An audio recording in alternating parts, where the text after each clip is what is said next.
So hello code lovers, आज की इस वीडियो में हम बात करने वाले हैं एक ऐसे प्रोजेक्ट के फीचर्स के बारे में जिसका नाम है हॉस्पिटल मैनेजमेंट सिस्टम। इसका आपने थंबनेल देखा।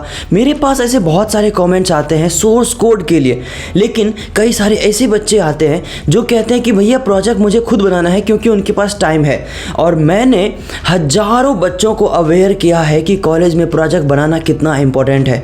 कॉलेज में प्रोजेक्ट बनाना इंपॉर्टेंट इसलिए है क्योंकि जो भी प्रोजेक्ट पर आप कॉलेज में काम करते हो वही आपका इनिशियल एक एक्सपीरियंस होता है जिसको आप अपने रेज्यूमे में ऐड करते हो। और resume is the first impression and first impression is always the last impression. क्योंकि क्या होता है कि जब आप अपने रेज्यूमे को किसी कंपनी में भेजते हो तो आपके पास एक्सपीरियंस तो है नहीं, लेकिन आपके रेज्यूमे में पाइथन, जावा, HTML, CSS, जावास्क्रिप्ट ये हर किसी के रेज्यूमे में सेम टू सेम लिखी हुई होती है। पर ऐसे में आपका ही रेज्यूमे शॉर्टलिस्ट हो, इसकी क्या गारंटी है? इसका गारंटी कोई भी नहीं ले सकता। लेकिन ऐसे क्या फैक्टर्स हैं जिसके बेसिस पर आपका रेज्यूमे जो है सेलेक्ट हो जाता है, और वो है प्रोजेक्ट। क्योंकि प्रोजेक्ट हर किसी के रेज्यूमे में सेम टू सेम तो नहीं होगा, वो हर किसी के रेज्यूमे में अलग अलग होगा, डिफरेंट होगा, और उसके बेसिस पर आपको शॉर्टलिस्ट कर लिया जाता है। और कंपनी में पार्सर नाम का एक एप्लीकेशन होता है, रेज्यूमे पार्सर। बेसिकली ये एप्लीकेशन करता क्या है, आपके जैसे हजारों लोगों का रेज्यूमे उनके पास मान लो आया है, अगर ऑफ कैंपस अप्लाई किए हो या फिर ऑन कैंपस भी हो रही है, तो आपके जैसे 100 लोगों का रेज्यूमे तो आया है। तो आपने देखा होगा कि उस 100 रेज्यूमे में 10-20 रेज्यूमे ही सेलेक्ट होती है, बाकी रिजेक्ट हो जाती है। और क्या वो HR खुद से देखती है? नहीं, वो रेज्यूमे पार्सर में AI लगी होती है बैकएंड में। वो आपके प्रोजेक्ट्स का जो सेक्शन है उसमें कौन कौन से प्रोजेक्ट्स आपने लिखा है, उसमें आपका रोल क्या था, कौन कौन सी टेक्नोलॉजी का आपने इस्तेमाल किया और कितने एफर्ट्स आपके थे, उसके दरमियान आपने क्या क्या सीखा, वो सबको स्क्रैप करके एक मॉडल बना लेते हैं। और वो इस बेसिस पर आपको जज करते हैं कि आपके रेज्यूमे का सिलेक्शन होगा या नहीं। और जब आपको पता है इन सब चीज़ों का, तो जब आप कॉलेज में हो, आपके पास टाइम है, आपने पाइथन किया होगा, आपने जावा किया होगा, जावास्क्रिप्ट किया होगा, रिएक्ट किया होगा, आपने एंड्रॉयड किया होगा, आपने iOS के लिए जो है चीज़ें सीखी होगी। लेकिन ऐसे में आप एप्लीकेशन बनाओ। अच्छा, हॉस्पिटल मैनेजमेंट सिस्टम की तो हम बात करेंगे। आगे बढ़ने से पहले आपको एक और चीज़ बताऊं कि कई लोगों का ये भी कमेंट आता है कि भैया मैनेजमेंट सिस्टम जैसी चीज़ें जब लगी हो प्रोजेक्ट में तो वो सेलेक्ट ही नहीं होता। देखो, मैं बोल बोल के थक चुका हूँ कि मैनेजमेंट सिस्टम कोई भी प्रोजेक्ट है वो मैनेजमेंट सिस्टम ही होता है। अगर आप नेटफ्लिक्स बनाओगे तो वो भी किसी ना किसी चीज़ को मैनेज कर रहा होता है। अगर आप फेसबुक बनाओगे तो वो भी किसी ना किसी चीज़ों को मैनेज कर रहा होता है, ऑटोमेट कर रहा होता है। इवन आप अमेजन और फ्लिपकार्ट जैसे एप्लीकेशन भी बनाते हो, ओला उबर भी बनाते हो, तो वो भी किसी ना किसी बड़े बड़े काम जो ऑफलाइन या मैनुअल होता था उसको ऑटोमेट कर रहा है, उसको मैनेज कर रहा है, तो वो भी एक मैनेजमेंट सिस्टम ही है। लेकिन एट द एंड मैटर ये करता है कि आप उसका नाम मैनेजमेंट सिस्टम ना रखो। आप कॉलेज में मैनेजमेंट सिस्टम नाम रखोगे तो वो सेलेक्ट नहीं करेंगे। इससे बेहतर ये है कि मैनेजमेंट सिस्टम उसके नाम से हटा दो और उसका नाम एडवांस्ड हॉस्पिटल रख दो। एडवांस्ड हॉस्पिटल, या फिर उसके एक हॉस्पिटल का नाम रख दो। जैसे हमारे सिटी में एक सूर्या हॉस्पिटल करके है, तो अब ऐसा तो नहीं है कि सूर्या हॉस्पिटल मैनेजमेंट सिस्टम होगा। मेरे ख्याल से एडवांस्ड हॉस्पिटल सबसे बेस्ट रहेगा अगर आप बनाना चाहते हैं तो। और अच्छी बात यह है कि हमारे पास इसका सोर्स कोड भी है। If you need, right the project name in the comment section. लेकिन फीचर्स आपको इसलिए जानना जरूरी है क्योंकि कौन कौन से फीचर्स उस प्रोजेक्ट में पर्टिकुलर एडेड है आपको पता नहीं चलता, और एन मौके पर एक फीचर्स भी अगर छूट जाती हैं तो पूरा प्रोजेक्ट आपका रन नहीं होता। पूरा प्रोजेक्ट जो है आप रन नहीं कर पाते, इंस्टॉल नहीं कर पाते सही से, और वो एरर हमेशा के लिए आपके पास रह जाता है और आप कहते हो कि सोर्स कोड कोई काम का ही नहीं रहा जो उसने भेजा है। तो इसलिए उसके फीचर्स को समझिए ताकि जब आप सोर्स कोड खुद से भी इंस्टॉल करेंगे तो आपको पता रहेगा कि कौन कौन से फीचर्स उसमें है। और अगर आप दूसरे प्रोग्रामिंग लैंग्वेज से बनाना चाहते हैं तो ये सब फीचर्स आप नोट डाउन भी कर सकते हैं ताकि आप डेवलप कर सके बहुत आसानी से। और ये यूनिक प्रोजेक्ट है क्योंकि आप हॉस्पिटल के लिए कर रहे हो, तो आप एक आप पेशेंट रियल टाइम डेटा हर एक दिन मैनेज हो रहा होगा, हर एक दिन मेंटेनेंस हो रहा होगा, हर एक दिन करंट ऑपरेशन हो रही होगी, तो ऐसी चीज़ें होता है। तो let's get started. The first feature is user roles and authentication. Authentication सबसे ज़्यादा मैटर करता है क्योंकि अगर आप नॉर्मल ऑथेंटिकेशन लगा दोगे, छोड़ दोगे तो नहीं होगा मज़ा। लेकिन क्योंकि हॉस्पिटल में स्टाफ से होते हैं, अलग अलग लोग होते हैं, डॉक्टर्स होते हैं, मैनेजमेंट होती है, नर्सेस होते हैं, अलग अलग वार्ड होते हैं, तो ऑथेंटिकेशन उस तरीके से सेट करना पड़ेगा। मतलब मल्टी रोल लॉगिन, जैसे कि एडमिन हो गया जो पूरा का पूरा हॉस्पिटल को मैनेज कर रहा होगा, पेमेंट वगैरह सब कुछ देख रहा होगा, कहाँ पर किसको कब आना है, टाइम वगैरह एवरीथिंग डिसाइड कर रहा रहा होगा, सबको परमिशन दे रहा होगा, तो वो एडमिन का एक पेज होगा जिसके पास ऐसा परमिशन होगा जो किसी को परमिशन दे सकता है, किसी का परमिशन रिवोक कर सकता है। मान लो किसी ने रिजाइन दे दिया तो उसका परमिशन रिवोक भी कर सकता है। वो एक एडमिन का आप टेबल होगा जिसमें एडमिन का डेटा आप ले रहे होंगे, ऑथेंटिकेशन कर रहे होंगे, जो वो भी एक यूज़र ही होगा। फिर डॉक्टर का, तो जितने भी नए डॉक्टर्स आएंगे या हैं या जा रहे हैं उनका एक डिटेल्स लेना पड़ेगा, इसलिए टेबल उसका एक होगा। एक नर्स का, डॉक्टर और नर्स दोनों एक साथ मत ऐड करिए, नर्स का एक अलग सा टेबल होगा ताकि बाद में फिल्टर करने में मदद आएगा। जो फिल्टर करते हैं ना हम डेटा को, तो जितना अच्छे तरीके से आपने डेटाबेस बना के रखा है उतना आसान होता है फिल्टर करना और उतना स्मूथ भी होता है। रिसेप्शनिस्ट का भी एक होगा जहाँ पर रिसेप्शन में कौन है कौन नहीं है, किन की शिफ्ट कितने बजे से कितने बजे तक होती है, इसका भी डेटा रखना पड़ेगा ताकि कभी कोई घटना होता है तो किसके रहने से हुआ या कभी कौन था। फिर पेमेंट वगैरह का इशू कई बार मैंने देखा है कि लोग रिसेप्शनिस्ट का वेट करते हैं, लेकिन नहीं, ये चीज़ पहले ही पता चल जाएगा कि उसकी टाइमिंग क्या है क्योंकि उसका डेटाबेस है। फिर पेशेंट का डिटेल्स, अच्छा पेशेंट के डिटेल्स में ब्लॉकचेन आप सेट कर सकते हो। बैकएंड में जब आप ब्लॉकचेन सेट करोगे ना तो वो डिटेल्स कोई चेंज नहीं कर सकता।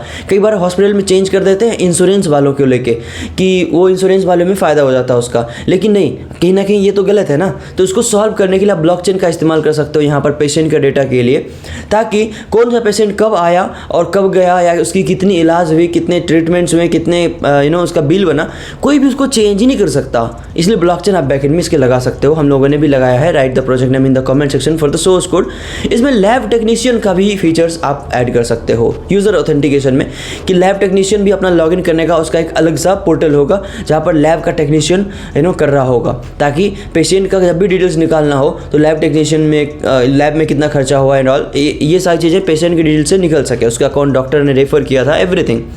फार्मासिस्ट, मेडिकल का भी एक ऑप्शन होगा ताकि कई बार मेडिकल लोग पूछते हैं कि भाई इसका नाम क्या है, कंफर्म करते हैं नहीं, कौन से डॉक्टर ने रेफर किया, कौन से पेशेंट को रेफर किया और वो कौन से फार्मासिस्ट में जाके कब दवाई लिया, कितने का लिया, वो सब कुछ एक ही डेटाबेस में आ जाएगा तो फिर फिल्टर करने में बहुत आसानी होगी। फिर लॉगिन एंड रजिस्ट्रेशन जब आप करोगे पेशेंट के लिए तो फिर बहुत आसानी से आप कर सकते हो इसको इसके लिए बेहतर एक यूज़र ऑथेंटिकेशन सेट कर दीजिए।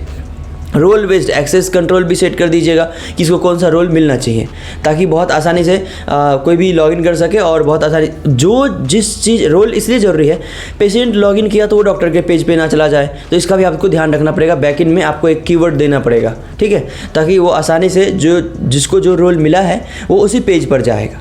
OTP या ईमेल वेरिफिकेशन सेट कर सकते हो ताकि कोई तरह का चेंजेस हो, कोई अपना पेशेंट के डिटेल्स में कोई चेंज कर रहा है या डॉक्टर का चेंज हो रहा है तो वहाँ OTP या ईमेल वेरिफिकेशन आप सेट कर सकते हो। Forget password and reset functionality भी आप दे सकते हो ताकि फॉरगेट वगैरह भी कर सके। और इतने सारे फीचर्स अगर आप ऐड कर देते हो तो आपका प्रोजेक्ट किसी भी सूरत पे वो रिजेक्ट नहीं हो सकता। आप कह सकते हो भैया एक बार देख तो लो आपके प्रोजेक्ट्स, और जब आप रेज्यूमे में लिखोगे कि मैंने पूरा का पूरा फीचर्स लगा रखा था विथ ब्लॉकचेन, तो आपका रेज्यूमे भी हर जगह शॉर्टलिस्ट हो जाएगा। नेक्स्ट फीचर की बात करें तो पेशेंट मैनेजमेंट। तो आप पेशेंट मैनेजमेंट में क्या ऐड करोगे? किसी नए पेशेंट को रजिस्टर करना, उसके पेशेंट डिटेल्स को एडिट करना, मेडिकल हिस्ट्री को देखना, अपलोड कर देना वो डॉक्यूमेंट्स जो एक्सरे प्रिस्क्रिप्शन वगैरह हो, स्कैन करने का ऑप्शन डालना, कौन सा डॉक्टर असाइन होगा उसके लिए, कौन सा रूम असाइन होगा उसका ऑप्शन वहाँ पर होगा ताकि वो पेशेंट को रूम या डॉक्टर असाइन किया जा सके।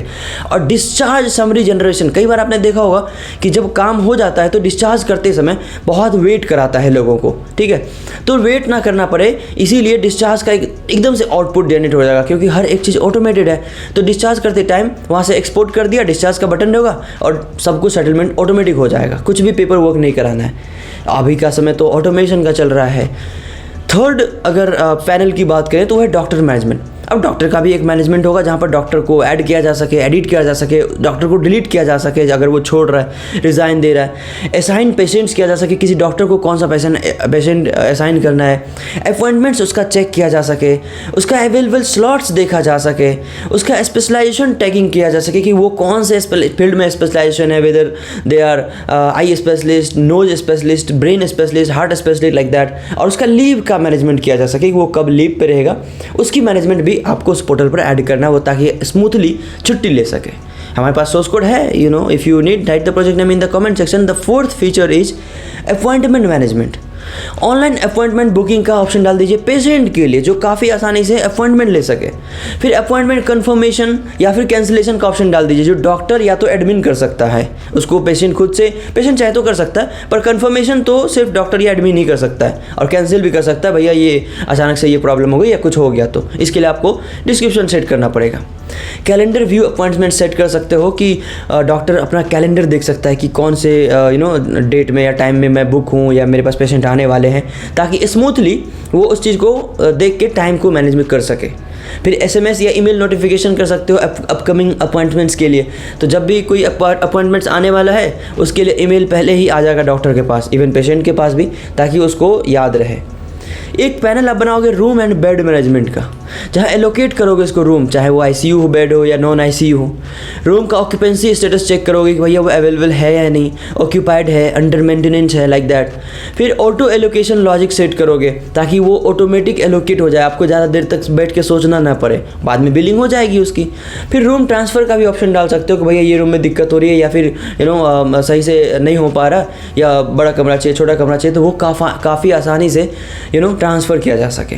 छठा, अगर 6th नंबर पर जो है फीचर्स उसकी बात करें तो in patient IPD and out patient OPD management का भी आप सिस्टम ऐड कर सकते हो। IPD का मतलब उसमें एडमिटेड कौन कौन से पेशेंट्स हैं उसको ट्रैक किया जा सके, रूम देखा जा सके, ट्रीटमेंट देखा जा सके, सर्जरी देखा जाए, कितने देर में हुई, कितने देर तक वहाँ पर रहा, वो देखा जाए। और OPD मतलब मैनेज वॉक इन पेशेंट्स होता है जो नॉर्मल डेली आते हैं जाते हैं, उसका डेटाबेस बन जाएगा। बिलिंग हो जाएगा दोनों के लिए, IPD के लिए भी और OPD के लिए भी। तो बिलिंग होगा तो क्या होगा कि डॉक्टर को स्मूथली रहेगा ये समझने में, डॉक्टर अपना सर्जरी या काम पे ज़्यादा फोकस कर पाएंगे। 7 फीचर्स की बात करें तो वो है फार्मेसी मैनेजमेंट। जैसे मेडिकल का इन्वेंट्री हो गया, स्टॉक है या कोई दवाई नहीं है, वो ढूंढना पड़ता है या बहुत सारी दिक्कत होती है, ये पहले ही आपको बता देगा कि भाई ये ख़त्म होने वाली है करके, ठीक है। इवन डॉक्टर के पास भी वो मैसेज चला जाएगा, तो डॉक्टर जब भी कोई मेडिसिन लिख रहा होगा तो उसको पता चल जाएगा कि हमारे मेडिकल स्टोर में नीचे ये मेडिसिन अवेलेबल नहीं है, तो हमें दूसरा मेडिसिन देना चाहिए, ताकि ज़्यादा घूमना ना पड़े बाहर जाके पेशेंट के जो आते हैं साथ में, ठीक है। तो इसके प्रिस्क्रिप्शन लिंक हो जाएगा पेशेंट से, ताकि बहुत आसानी से स्मूथली ये प्रोसेस हो जाए। अलर्ट्स हो जाएगा लॉग, जैसा कि मैंने आपको बताया। एक्सपायरी डेट ट्रैकिंग भी हो जा सके कि भाई ये कौन सा दवाई एक्सपायर होने वाली है, वो आसानी से पहले ही बता देगा 5 दिन, ताकि उसको या तो ख़त्म करो या हटा दो। और फार्मेसी का बिल जनरेट होने में भी 1 सेकंड का टाइम लगेगा, और हर एक पेशेंट का फार्मेसी बिल वो खुद भी डाउनलोड कर सके उस पोर्टल पर जाके, जब कभी हिस्ट्री में जाके कभी भी चेक कर सके।